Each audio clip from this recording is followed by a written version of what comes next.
High school pa lang si Jorisa nang ma-meet niya at maging best friend itong si Harold. Meron siyang kahit papanong matatawag nating special feelings para sa kanyang BFF. Pero hindi niya ito maihayag dahil ang takot niya ay baka makasira ito sa kanilang pagkakaibigan. Pero sa huli, hindi rin sila nagkatuluyan dahil si Harold ay kailangan mag-aral sa malayong eskwelahan. Pinaglayo sila ng tadhana. At siguro, noon, sino makakapagsabi na sa huli, nauwi lang sa hiwalayan ang Sharon at Gabby. At ang William at Maricel na tambalan ay hanggang sinehan lamang. Pero tuluyan na bang walang magiging papel si Harold sa buhay ni Jorisa? At si Osmar ba talaga na electrician ang lalaking nakatakda sa kanya? Kapatid, aba, walang matigas na Jorisa sa Osmar na voltahe ang pag-ibig sa kanya. Saging lang ang may puso! Saging lang ang may puso! Pilit na pilit ang rhyme.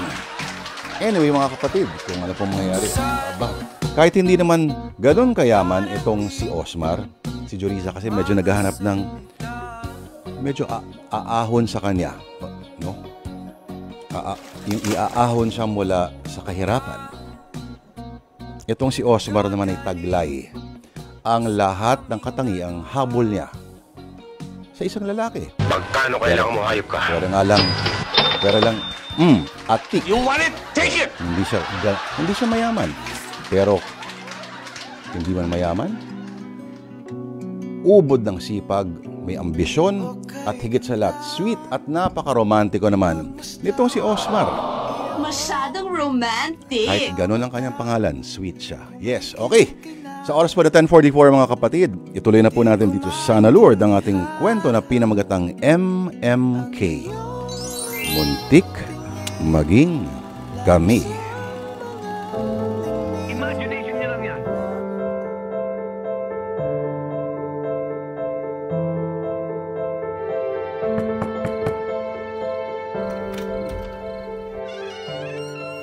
Magandang gabi. Halika, tuloy ka. Para nga pala sa'yo. Nakakailang bigay ka na sa akin ng bulaklak. Baka naman lumalaki na ang gastos mo niyan. Bakit mo ba ako nililigawan? Ano bang nakita mo sa akin? Hindi naman ako kagandahan. Basta, naramdaman ko lang na mahal kita. Ano ba ang kaya mong ibigay sa akin bukod dyan sa pagmamahal mo? Hindi sa mahilig ako sa material na bagay ha, pero ano ba ang kaya mong ibigay sa akin at sa pamilya ko? Kung nakikita mo, Osmar, mahirap na kami at tatapatin kita. Ayaw ko na ng ganitong buhay. Gusto ko kahit papano umasenso na kami. Kaya mo ba akong tulungan na umasenso na kami sa buhay? Ang ibig kong sabihin, kaya mo ba akong buhayin sakaling ako ang mapangasawa mo? Magsusumikap ako. Handa akong gawin ng lahat. Umasenso lang tayo sa buhay. Pangako yun. Oras na tanggapin mo lang ako, Jorisa. Bilang kasintahan mo, pinapangako ko sa'yo, hindi mo yun pagsisisihan.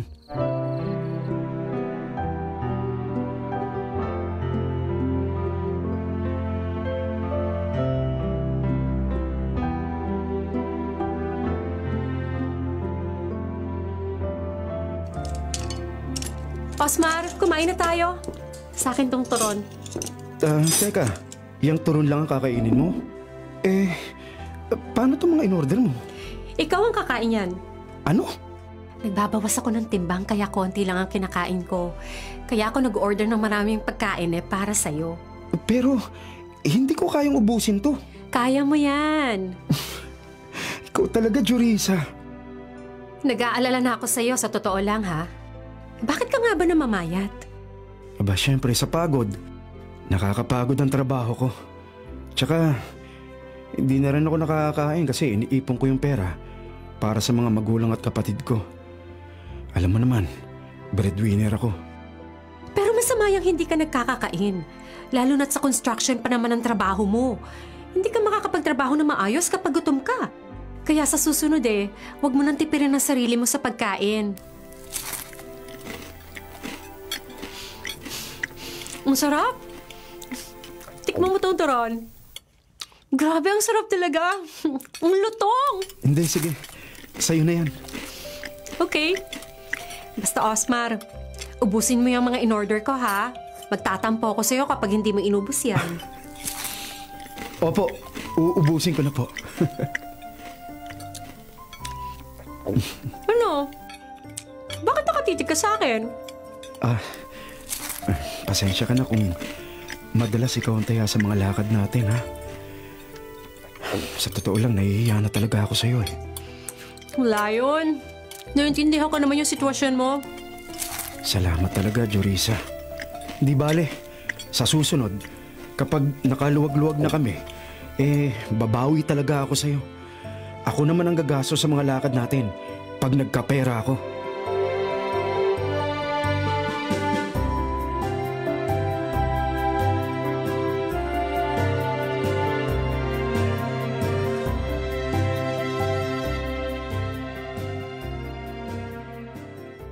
Hindi ba naniligaw sa'yo si Eddie? Opo, tita. Bakit po? Kung ganun bakit hindi mo pa siya sagutin? Bakit, Jorisa? Mas gusto mo ba si Osmar kaysa kay Eddie? Ang totoo po niyan, parang napapamahal na po ako kay Osmar. Naku, Jorisa, mag-isip-isip ka muna. Si Eddie mayaman, kaya kang buhayin. Kaya niyang ibigay ang lahat ng gusto mo. Yan si Osmar. Palagay mo giginhawa ang buhay mo sa kanya? Kahit isang tuka lang ang lalaking yun. Magkano lang ba sinasahod niya? Maliit lang. Hindi kayo mabubuhay doon. Hindi naman po perang pinag-uusapan dito, tita. Jorisa, sa panahon ngayon, maging praktikal ka. Pagdating sa ugali, halos pareho lang sina Eddie at Osmar. Sa itsura, halos pareho lang din sila. Pero lumalamang si Eddie pagdating sa pera. Hindi sa mukhang pera ko pero kung ako sa'yo, mas pipiliin ko na si Eddie. Kasi sigurado na ako sa magiging buhay ko. Kung si Osmar ang pipiliin mo, ay mangangamba ka lang. Hindi natin alam kung anong klaseng buhay ang may bibigay niya sa'yo. Ay nako, Jorisa, mag-isip-isip ka. Huwag lang puso ang pairalin mo. Gamitin mo rin ang utak mo.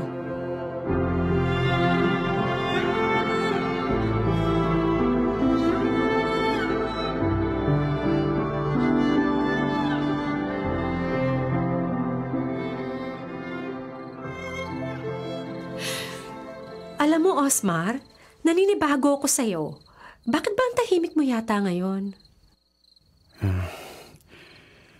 Jorisa, yung tungkol kay Eddie, may bala ka bang sagutin siya? Teka, yun ba ang inaalala mo kaya kanina ka pa walang kibo dyan? Oo Jorisa, ayoko mawala ka sa akin Alam mo namang mahal na mahal kita ng higit pa sa buhay ko. Huwag kang mag-alala, Osmar. Binasted ko na si Eddie. Sabi ko sa kanya, may iba na akong mahal. Ha? Sino yung sinasabi mong mahal mo? Ikaw. Talaga? Kaya ikaw, Osmar, huwag ka nang mangamba kasi ikaw ang pinipili ko. Oo, maaaring mayaman si Eddie, pero ikaw ang nilalaman ng puso ko. Hindi mahalaga sa akin ang pera, dahil hindi naman nabibili ang totoong pag-ibig. Kung ganun, pakakasalan mo ko? Oo, tinatanggap kita para maging asawa ko, Osmar. Nagdesisyon na itong si Jorisa. Pinili niya itong si Osmar kahit na may lumalapit sa kanya at nagpaparamdam na Eddie, aasenso ka sa piling ko. Ganon ang hirit. Pero mas pinili ni Joriza ang masigasig na mangingibig na si Osmar. At pagkaraan ng halos 3 buwan, matapos itong mag-propose,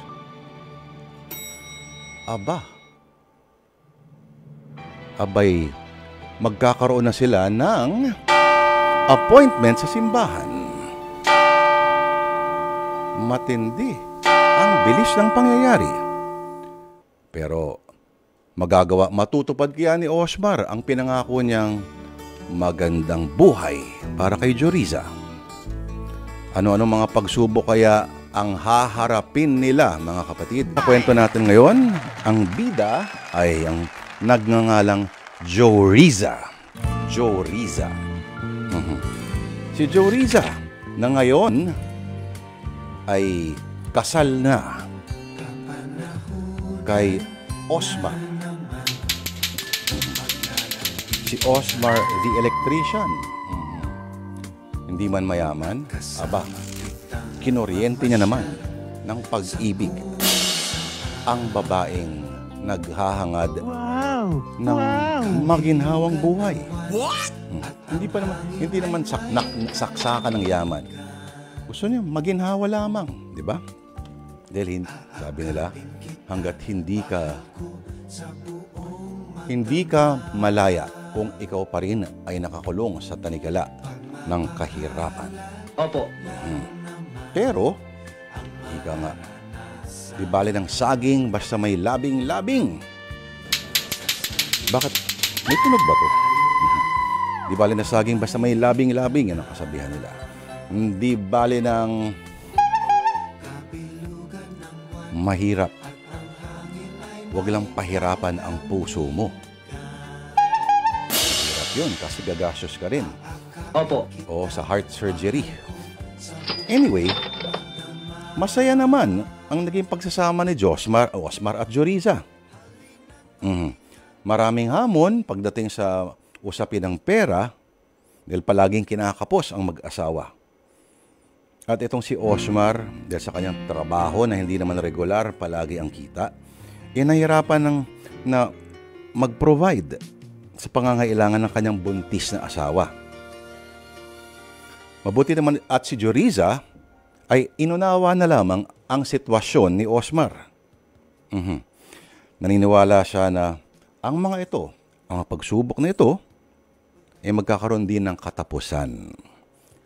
Sa oras po na 10:59 mga kapatid, ituloy po natin ang ating kwento na pinamagatang, thank you pala Direk R.A. Rivera, MMK. Muntik maging kami.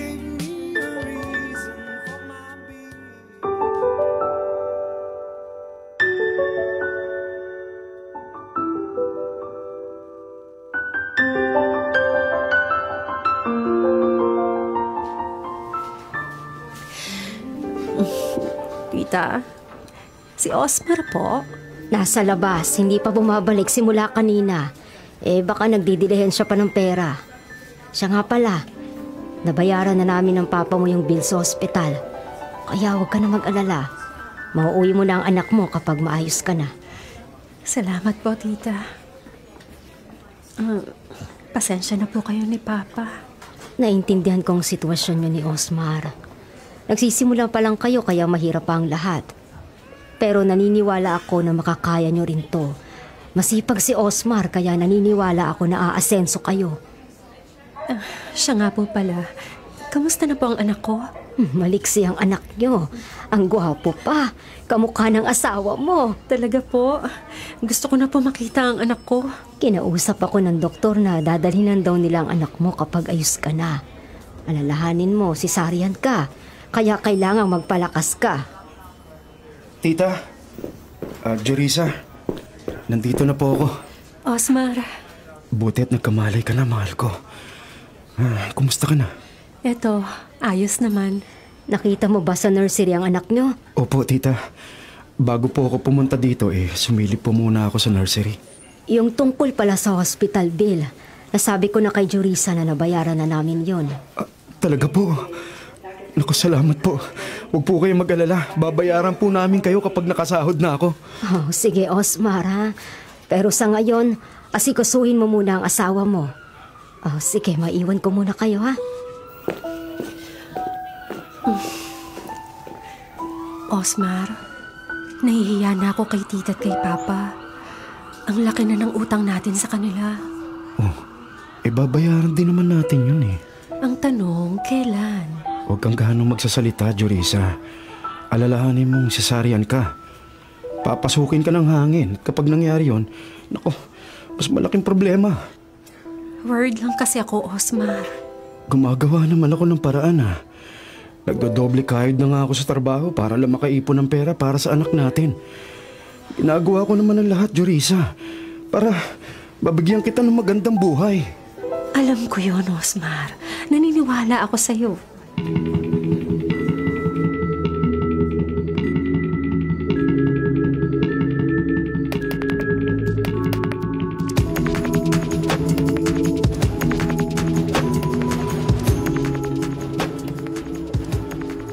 O, Jurisa, anong nangyayari sa'yo? Bakit hindi ka mapakali dyan? Ewan ko ba, Ate Juvie? Pero bigla akong kinabahan. Sino ba yung nasa isip mo? Yung anak mo? Hindi. Si Osmar. Sandali, Ate Juvie, ha? Si tita tumatawag. Hello, tita? Jurisa, umuwi ka na dito.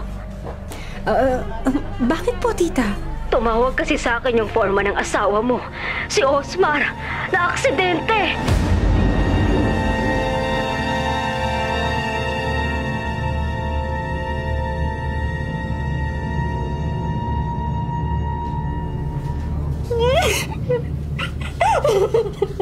Nakikiramay ako sa pagkamatay ni Osmar. Tita, ano pang gagawin ko? Paano na yung anak namin? Lalang aksidente nang walang magigis ng ama. Wala tayong magagawa. Aksidente yun. Walang may kasalanan. At kahit na umiyak pa tayo dito ng dugo hindi na maibabalik pa ang buhay ni Osmar. Hindi ko po matanggap yung nangyari.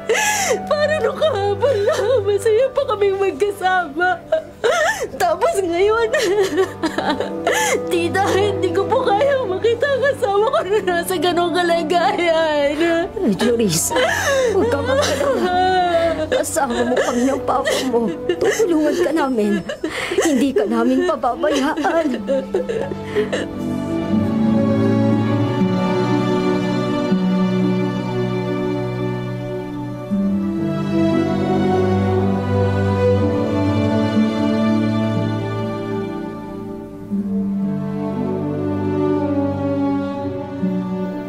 Ay, nakauwi na rin tayo sa wakas. Ay, siya nga pala. Diyan mo ilagay sa inanda kong altar ang urn ng asawa mo. Ayan, nailagay ko na po. Parang nung 1 linggo lang, masaya pa kami magkasama ni Osmar. Niyakap at hinalikan pa niya ako noon. Kaya pala sabi niya sa akin, hindi niya ako makakalimutan. Yun pala yung huling yakap niya sa akin. Ay, Jurisa. Nalulungkot lang ako kasi pagkamatay niya cremation agad. Hindi man lang natin siya nabigyan ng chance ng disenteng burol. Pwede pa rin naman natin siyang iburol kahit abo na lang si Osmar. Ang mahalaga, wala kang nagasto sa cremation at pagpapalibing kasi sagot na yan ng local government. Nalulungkot po ako, tita Kasi ang bilis ng mga pangyayari. Ang buhay talaga ng tao hindi predictable. Hindi mo alam kung kailan. Hanggang kailan mo siya makakasama. Kung bukas makalaway, buhay pa siya. Kung maibabalik ko lang ang panahon, sinulit ko na sana yung huling araw na makakasama ko siya. Marami pa akong gustong sabihin at gawin kasama si Osmar. Pero hindi ko na yun magagawa dahil patay na ang asawa ko. Jurisa, naiintindihan kita. Alam ko masakit. Ganyan din ang naramdaman ko nung namatay ang asawa ko.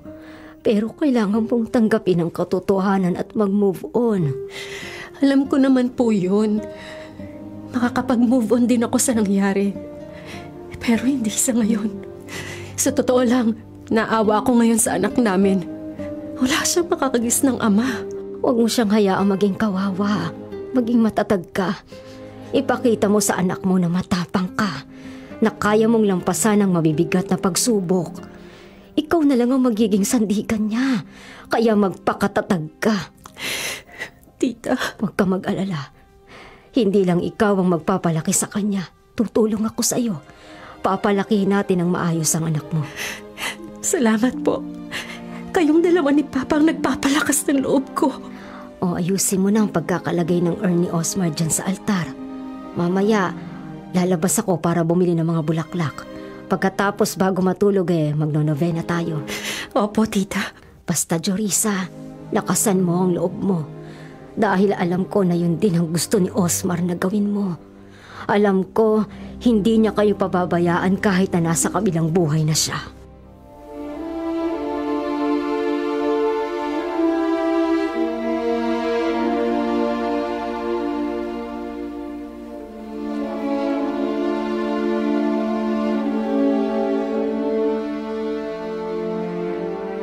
Jorisa?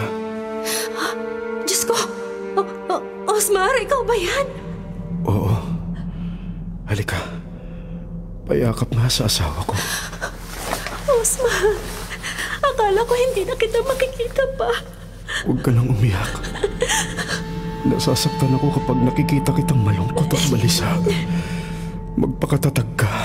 Paano hindi ako iiyak? Wala ka na. Hindi na kita makakasama. Katawang lupa ko lang ang nawala. Pero hindi ang kaluluwa ko. Makakasama pa rin kita, Jorisa. Mababantayan ko pa rin kayo ng anak natin. Pero iba pa rin yung makakasama kita ng buhay. Alam ko nakakabigla yung nangyari sa akin. Pero Jorisa, tandaan mo, lahat naman tayo dadaan doon. Nauna lang ako. Magkikita at magkakasama pa rin naman tayo kapag dumating na ang oras mo. Osmar. Huwag kang mag-alala. May darating sa buhay mo. Isang lalaking magmamahal sa iyo ng tapat. Magtatagpo kayo sa tamang panahon. Hindi, Osmar. Hindi na ako mag-aasawa pa. Sapat ka na sa buhay ko. Ikaw lang ang mamahalin ko. Wala nang iba. Jorisa, tandaan mo mahal na mahal kita. Darating din ang panahon na matatanggap mo ang lahat. Basta ang bilin ko lang sa'yo, palagi mo akong ipagdasal. At huwag mong pababayaan ang sarili mo. Bumangon ka para sa anak natin. Sige, Osmar. Tatandaan ko ang mga bilin mo sa akin.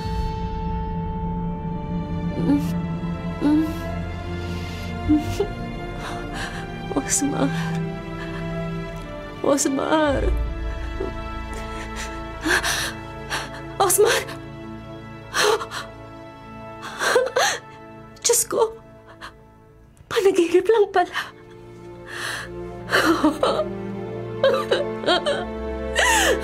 Osmar, namimiss na kita. Pero sige, sisikapin ko magpakatatag para sa anak natin. Mahal na mahal kita. Hindi kita makakalimutan. Ika nga ng lyrics ng isang kanta, sa panaginip lang kita mahahagkan. Sinta. Tutuwina, Sinta. Sa panaginip lang sila magkikita at mag-uusap mula noon. Itong si Osmar at si Jorisa. Napakalupit ng tadhana kung sino pa ang masipag, kung sino pa ang mapagmahal, kung sino pa ang matino. Yun pa ang maagang kinukuha.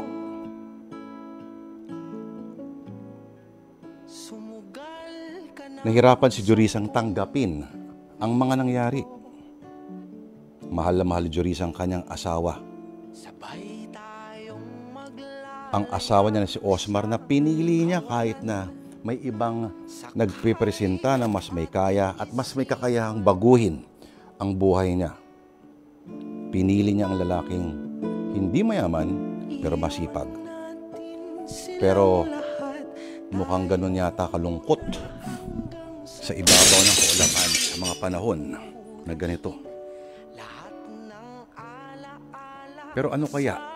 May nakakaintrigang sinabi etong si Osmar sa panaginip ni Joriza.